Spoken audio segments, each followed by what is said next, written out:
बाबा ये ले लें चाचू की सारी प्रॉपर्टी के कागजात। ये मनाल और अशनाल के नाम आधी आधी है, आप उनके सिग्नेचर करवा लीजिएगा। मैं खुद ये काम कर लेता, लेकिन रात को जॉब पे जाना है, फिर फ्लैट पर ही रहूँगा। तलहा एंड सन्स कंपनी के साथ मीटिंग है मेरी, उसके बाद शायद और भी दिन लग जाएं। एक केस और भी निपटाना है, शायद महीना लग सकता है। वो संजीदगी से कहता उन्हें आगाह कर रहा था। उसकी बात सुनती अशनाल की जान मुट्ठी में आई। वो सोचती रह गई कि उसके बगैर इतने दिन कैसे गुजारेगी। वो उदासी से उसकी तरफ देखने लगी कि वो उसकी तरफ देखेगा, लेकिन उसका सारा ध्यान पापा को समझाने पर था। वो उदास उदास नज़रों से उसे देखती रही। ओके बाबा, चलता हूँ। ईशू मेरा सूटकेस तैयार कर देना, मुझे रात को ही निकलना है। वो उसके सुते हुए चेहरे को देखकर भी नज़रअंदाज करता निकल गया, जबकि अशनाल ने उसके पीछे जाना चाहा, मगर फिर सबकी मौजूदगी में बेदिली से खाना खाने लगी। वो ज़रूरी प्रेजेंटेशन बनाता रहा, फिर नेट ऑन करके आगे फॉरवर्ड किया। वो जल्दी से उठा क्योंकि फिर उसने हैदराबाद के लिए निकलना था। उसने सोचा था कि तकरीबन 8 बजे तक निकल जाएगा, इसलिए बाहर निकला और घर के लिए निकला। जितना जल्दी निकलने की कोशिश कर रहा था, उतनी ही देर हो रही थी उसे। ट्रैफिक जाम होने की वजह से गाड़ी फंस चुकी थी। जब उसने एक 10 साला बच्चे को देखा जिसने गजरे उठा रखे थे, गजरों को देख यकदम उसकी निगाहों में इश्नाल का खफा खफा चेहरा घूमा।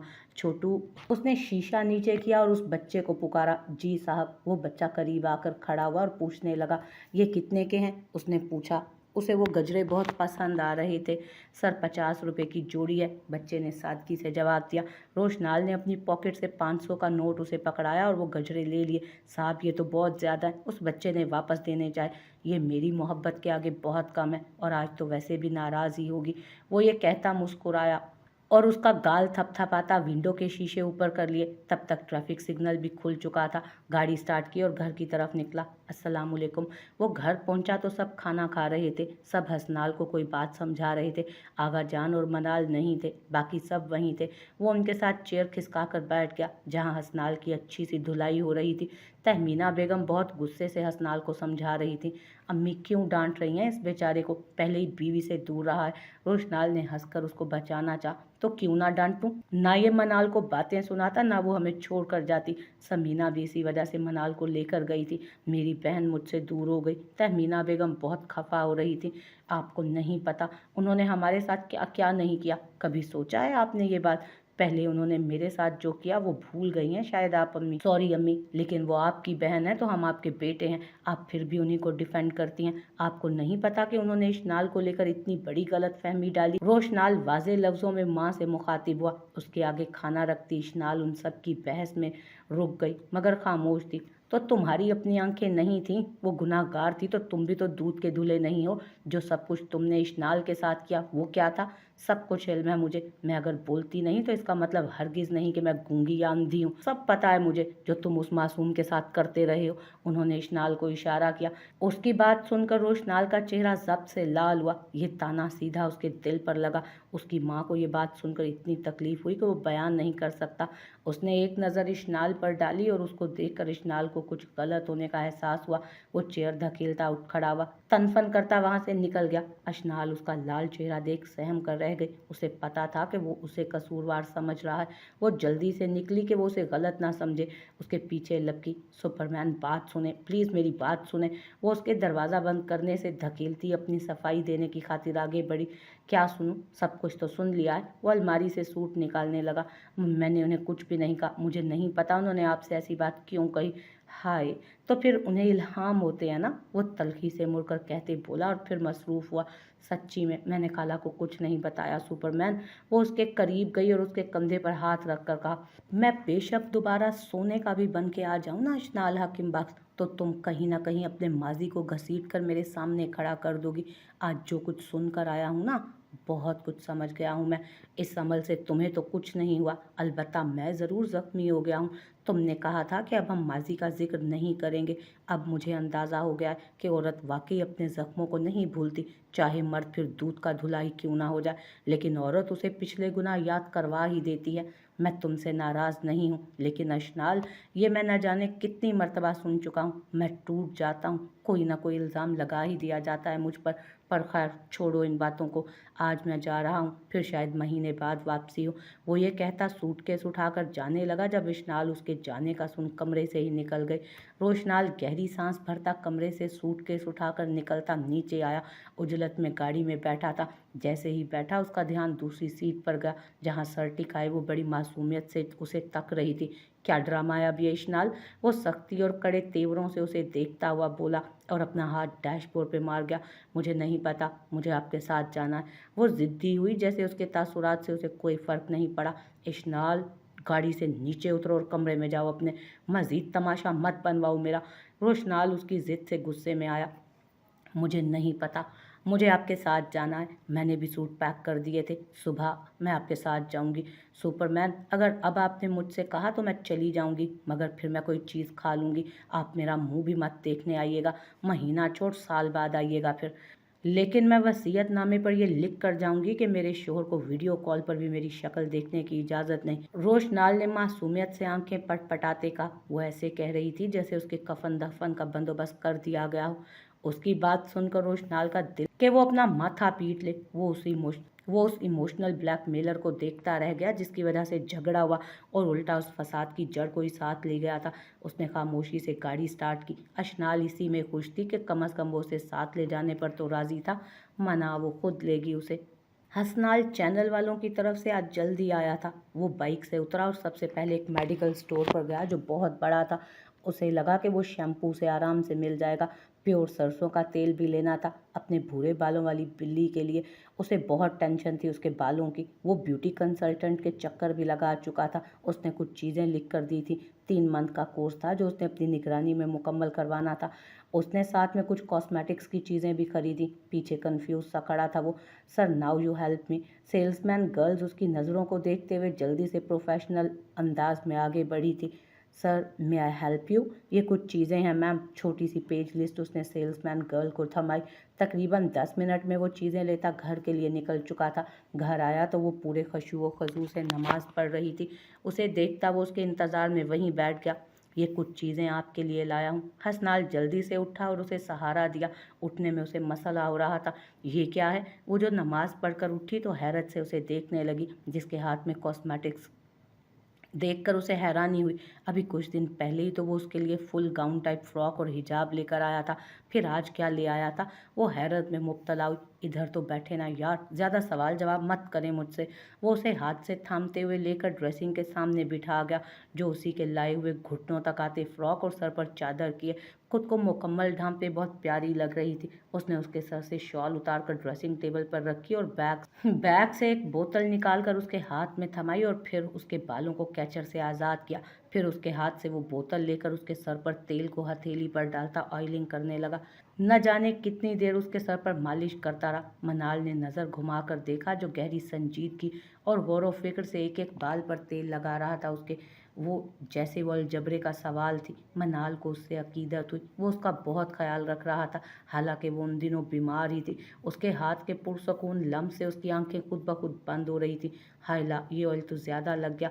उसकी आंखें बंद हो रही थीं जब हसनाल की फिक्रमंद आवाज़ सुनाई दी। उसने बमुश्किल आंखें खोलकर शीशे में देखा तो सर में काफ़ी ज़्यादा तेल लगा हुआ था। वो थोड़ी देर देखती रही। जब वो उसके सामने आ खड़ा हुआ, सर पर मसाज कर और फिर से उसके सर पर मसाज करने लगा। नींद में अब वो झूल रही थी। उसको एक नींद का झटका लगा तो आंखें फिर खुली। अब की बार उसको अपने पास खड़ा देख उसके सर उसके सीने पर रखकर बाजू उसके गिर्द बांधकर सुकून से आंखें मूंद गई। हसनाल चंद लम्हे उसे देखता रहा जो उसके साथ लगी हुई थी। उसके ऑयल से भरे बाल उसकी शर्ट खराब कर चुके थे लेकिन उसे कोई परवाह नहीं थी। वो उसके साथ लगी सोती रही। मनाल यार, उठ जाएं, सर धोना है आपको। उसने हिदायत दी तो उसने बमुश्किल उसका सर उठवाया उसे उठाकर। आधी रात का वक्त था। हू का आलम था। स्याह हुडी पहने वो शख्स उस कमरे के पिछले हिस्से की जानिब आया। जेब से एक छोटा सा फोन निकालकर उसने एक चिप लगाई और बड़ी राजदारी से आगे बढ़ता एक लेटर निकालता आगे पिंच किया और दरवाज़ा खोलकर उस तहखाने नुमा कमरे में आया। क्या हाल है साहब? वो उस शख्स के करीब पहुंचा। वो उसकी चेयर के दोनों अतराफ हाथ रखकर झुका। वो शख्स मुकम्मल हाथ पांव मार रहा था मगर सामने खड़े फरीक पर कोई असर नहीं हुआ था। हम तो भूल ही गया कि तुम तो बोल ही नहीं सकता। खैर कोई बात नहीं, हम बुला लेता है। ये कहते ही हसनाल ने उसके मुंह से कपड़ा हटाया। उसने इरफान दुरानी को 3 माह से इस काल कोठरी में बंद रखा हुआ था जिसका इल्म किसी को ना था। मुझे जाने दो यहाँ से, इसके पैसे तुम्हें बहुत ज़्यादा मिलेंगे। मैं अपनी आधी जायदाद तुम्हारे नाम कर दूंगा, पर मुझे खोल दो, मैं चला जाऊंगा। कहते हो तो तुम्हारे पैरों में गिरकर माफ़ी मांग लूंगा। इरफान बहुत बिखरे हुलिये में था। सारी शानो शौकत गायब हो गई थी। और मैंने उन पैसों का क्या करना है? तुम्हें लगता है कि तुम्हारे पैसों में इतनी पावर है कि तुम्हें बचा ले गई दौलत तुम्हारी? जितनी तुमने लोगों और मासूम बच्चियों और औरतों की इज्जतें खराब की हैं ना, तुम्हें क्या लगता है बच जाओगे? नहीं, तुम इस लायक ही नहीं हो कि तुम्हें जिंदा छोड़ा जाए। तुम्हें आज अपने अंजाम तक ही पहुंचाने आया हूँ मिस्टर इरफान दुरानी। पता है, तुम्हारी बेटी मेरे ताक़ुब में है। उसकी गर्दन को हाथों में पकड़ते सफाकियत से बोला था वो, मेरी बेटी को कुछ नहीं कहना, उसके साथ कुछ मत करना, मुझे मार डालो, मेरी बेटी बहुत मासूम है। इरफान दुरानी जैसे गिड़गिड़ा उठा था। बेटी नहीं दुरानी, बेटियां मासूम होती हैं, सबकी मासूम होती हैं। तुम्हें उस वक्त एहसास नहीं हुआ जब दूसरों की बेटियों की इज्जतों को पैरों तले रौंदा था? उस वक्त बेबसी का निशान तुम्हारे चेहरे पर नहीं आया? लेकिन मकाफाते अमल भी कोई चीज़ है। मकाफाते अमल का चक्कर इंसान को बेबस कर देता है। वक्त एक जैसा नहीं रहता, वक्त का चक्कर उल्टा चलता है, वक्त हेर फेर करता है। इसीलिए तो कहते हैं कि डरो उस वक्त से जो तुम्हारे सामने फिर के आ खड़ा होगा। जिस वक्त अपनी बेटी की उम्र की लड़की की इस्मत को छीना, उस वक्त मैं बहुत बेबस था। दिल किया कि तुम्हें जलते कोयलों पर घसीटूं, मस्क कर दूं तुम्हारे इस मकरूज चेहरे को। लेकिन उस वक्त मेरा नहीं था। उस वक्त मेरी आजमाइश का वक्त था। ये कहते हसनाल बग के हाथ से लेटर इरफान दुरानी की गोद में गिरा था। मुझे मार दो, मुझे कुछ नहीं करना, मेरी बेटी को कुछ नहीं करना, मुझे उल्टा लटका दो, मेरा मुंह काला कर दो, मेरी अनाया को कुछ ना करना, जीते जी मर जाएगी वो। सोचा था कि इसके जरिए तुम तक पहुंचूं, उस दर्द से गुजारूं तुम्हें पता चले कि बेटी का दर्द होता क्या। लेकिन फिर अपनी ही सोच घटिया लगी, क्योंकि बेटी तो बेटी होती है, चाहे दुश्मन की क्यों ना हो। उसकी इज्जत आप गिने से भी नाजुक होती है। बेटियां तो मासूम होती हैं। वैसे भी मेरी ज़िंदगी का असूल है इरफान दुरानी, नफ़रत दुश्मन से करो, लेकिन दुश्मन की कमज़ोरी से हरगिज़ नहीं।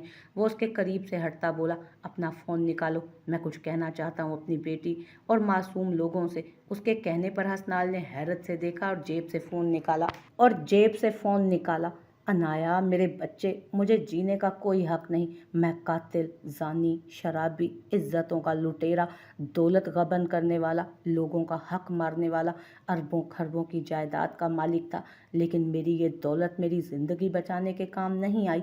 अब पता चला पैसे से ज़्यादा अल्लाह के इंसाफ में ताकत होती। मैं इंसान के तौर पर बेबस नहीं था, एक बाप बनकर बेबस हो गया हूँ। बस ये समझ लो कि तुम्हारा बाप अपना कातिल खुद था। हसनाल ने वो सब रिकॉर्ड कर लिया। उसे अभी भी हैरत थी कि दुश्मन तो अपना जुर्म मरते दम तक कबूल नहीं करता, लेकिन उसने कैसे कर लिया।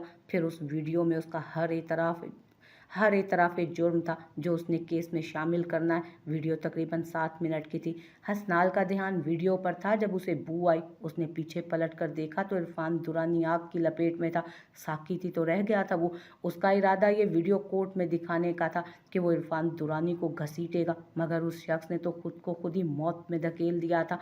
वो फ़ोन लेता बाहर निकला ताकि फायर ब्रिगेड को कॉल कर सके, मगर तब तक देर हो चुकी थी। उसकी चीखों की आवाज़ें दिल दहला देने वाली थी। अंदर इरफान दुरानी को आग अपनी लपेट में ले चुकी थी, जबकि बाहर हसनाल बग को सोचें अपनी लपेट में। हर चीज़ का इख्तिताम होता है इरफान दुरानी, तुम्हारा भी इख्तिताम हुआ, मगर बहुत भयानक। वो रब तो पैदाइश वाले दिन ही एंड लिख देता है। बस ये हम पर है जो खुद को खुदा समझ लेते हैं। ये नहीं सोचते कि हमारा इख्तिताम भी होना है। कभी कभी तो हम अपना इख्तिताम शायद खुद ही लिख लेते हैं। हसनाल फ़िलहाल केस में उलझा था। वो आज भी सारा दिन मसरूफ़ रहा, लेकिन उसने मनाल से वादा किया था कि वो उसकी बख्ती अम्मा के पास ले जाएगा उसे। जब घर आएगा तो उसे बख्ती अम्मा से मिलवाने लाजमी ले जाएगा। आज तीसरा दिन भी उसे उधर ही हो गया था। जब वो घर पहुंचा तो वो तैयार बैठी थी, एक तहमीना बेगम के कंधे पर सर रखे मुंह बिसोर कर उनसे लाड उठवा रही थी, तो दूसरी तरफ आगा जान और सगीर साहब थे।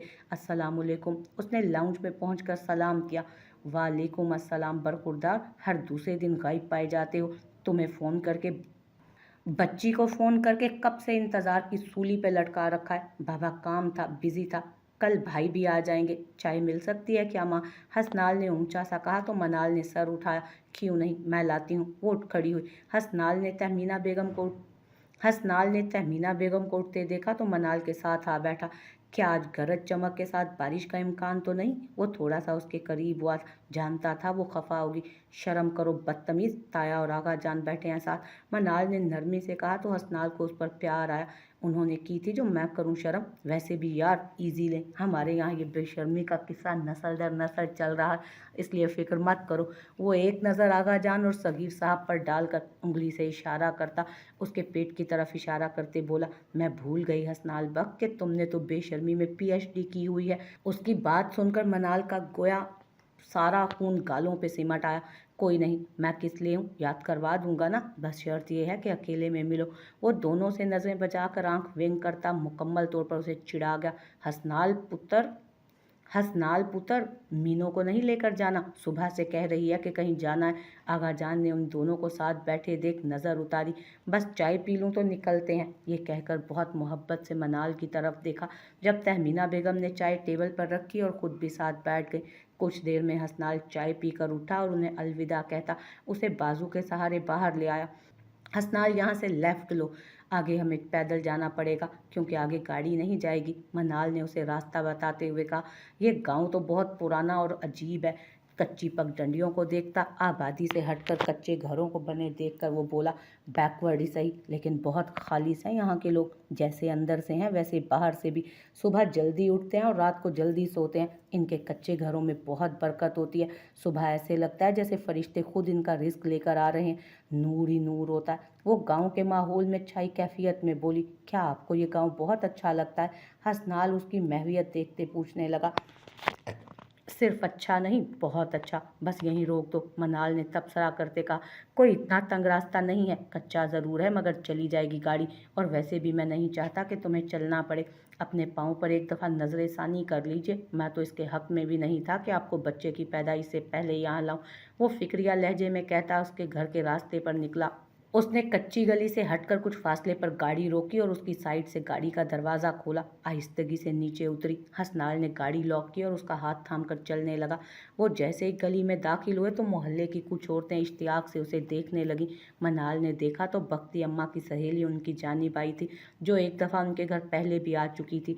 देखो तो बख्ती की भांजी आई है, उस औरत ने अपने साथ खड़ी औरत को कहा और चली गई। पीछे कुछ खेलते बच्चे भी इश्तियाक से उन्हें देखने लगे। मनाल उसके साथ आगे आई हुई थी और वही घर का बहुत सीधा दरवाज़ा देखा जो खुला हुआ था। वो अंदर दाखिल हुई तो बख्ती अम्मा गोबर उठा रही थी। उसने हसनाल को इशारतन पीछे रुकने का कहा। शाम का वक्त है, बच्चों के पढ़ने की आवाज़ें आ रही थी। मनाल को पता था कि मानो पढ़ने गई हुई है क्योंकि वो वहाँ नहीं थी। वो चुपके से पीछे गई और उनके गिर्द बाजू बांध लिए थे। उनकी अजनबियत से भरपूर आवाज़ आई, अस्सलामुअलैकुम बख्ती अम्मा, क्या हाल है? उसने बहुत लाड से पुकारा और हाथ खोल लिए। बख्ती अम्मा उसकी आवाज़ सुनती हैरत और बेयकीनी से पलटी। उनके हाथों के गिर्द भूसा लगा था। उसको देखते ही पलटी। उनकी आंखों में पहले नमी चमकी, फिर आंसू साफ करते मुस्कुरा दी। बख्ती अम्मा, मेरी याद नहीं आई क्या? अब की बार उसकी आंखों में भी आंसू थे। वो उनके गले लगी। मनाल बच्चे, कपड़े गंदे हो जाएंगे तुम्हारे।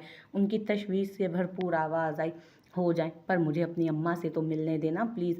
अपनी माँ से ज़्यादा मुझे आपसे ममता की खुशबू आती है। वो फिर उनके साथ लगी। अब की बार आंसू आए थे आंखों में।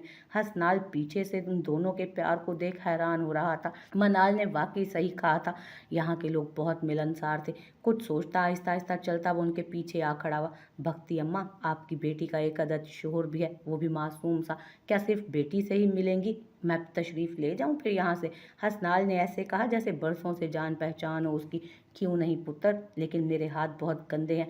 उसकी शरीर आवाज़ सुनती वो मुस्कुराई। हसनाल उनका सादा लहजा देख मुस्कुरा दिया। वो उन्हें साथ लिए चारपाई पर आकर बिठा गए। खुद नलके से हाथ धोकर आई और दुपट्टे से हाथ साफ किए। भक्ति अम्मा, चूजे किधर हैं, नज़र नहीं आ रहे? वो तकरीबन 10 मिनट ही पलंग पर बैठी, फिर उसे उन्हें पुकारा जो किचन से चीज़ें उठा रही थी। वो उनसे पूछती कुछ याद आने पर पिंजरे तक पहुंची जहाँ सिर्फ चूजे थे जो तन्हा और उदास बैठे थे। भक्ति अम्मा, इनकी माँ किधर है? उसने ऊंची आवाज़ में पूछा। शायद सांप ने डस लिया, कल सुबह तो ठीक ठाक दाना चुग रही थी। जब मैं शाम को निकालने आई तो आगे वो ऐसे ही पड़ी थी। मैंने पिंजरा उठाकर हिलाया लेकिन तब तक मर चुकी थी। भक्ति अम्मा ने बाहर निकलकर उदास सा बताया, फिर अंदर हो गई। मनाल की आंखों से पानी बरसात की तरह बरसने लगा।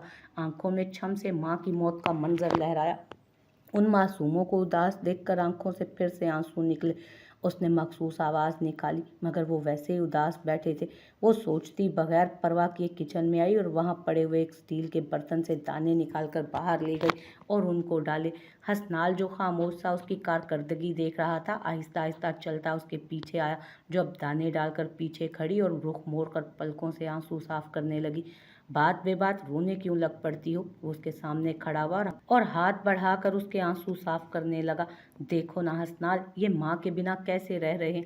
ये इतने बड़े भी नहीं हैं। वो बड़े ज़ब्त से बोली। कभी कभी मैं सोचती हूँ कि जब मैं मर जाऊंगी तो मेरी औलाद मेरे बिना कैसे जिएगी। जैसे मैंने महरूमी वाली ज़िंदगी गुजारी, ऐसे वो भी गुजारेगी। मनाल, मेरे बच्चे, ये खा लो ना, फिर देखती रहना। वैसे आज मेरे पास रहोगे ना दोनों? उन्होंने टेबल पर चाय बिस्किट रखे, वो उनके साथ बातें करते रहे। शाम तक मानो भी आ चुकी थी। वो उसके साथ ऐसी चिपकी के हटने का नाम न ले रही थी। मनाल ने भी उसके गले में बाजू चटपट डालकर उसका मुंह चूमा। वो उसे अच्छी भी लगी। वो छोटी सी बच्ची बहुत क्यूट थी, मगर वो उन दोनों को प्यार करते देख जेलस हुआ। इस तरह तो कभी मुझे प्यार नहीं किया, अब बताएं मैं क्या करूं? वो हल्के से उसकी तरफ झुककर बोला। तुम जेलस हो रहे हो ना? मनाल ने बहुत मासूमियत से कहा। बख्ती अम्मा उन दोनों की नोक झोंक सुनकर मुस्कुराई। आप ये समझती हैं तो यही समझ लें। वो मुस्कुराया था। शाम तक वो बख्ती अम्मा को किसी माहिर खिलाड़ी की तरह रोटियां पकवाती रही। हैरान सा पलंग पर बैठा न जाने कितने सानिये वो उसे देखता रहा, फिर चुपके से उसकी तस्वीरें बनाता रहा। वो रात को गाँव में रहे थे। सुबह वो हसनाल के साथ समीना बेगम की कब्र पर गए। वापसी पर उन्होंने घर आना था। उसने बख्ती अम्मा से गुजारिश की कि वो उनके साथ उनके घर चलें, मगर उनका कहना था कि उनको अपने कच्चे घर से बहुत इश्क है, इसलिए वो उसे छोड़कर कहीं नहीं जा सकती। उसने फिर मानो का जिक्र किया कि वो शहर के अच्छे स्कूल में एडमिशन करा देगी उसका। बख्ती अम्मा पहले तो खामोश हो गई, मगर फिर मानो के अच्छे मुस्तकबिल का सोचकर रजामंद हो गई। उन्होंने अपने दिल पर पत्थर रखकर मानो को उसके साथ रवाना कर दिया।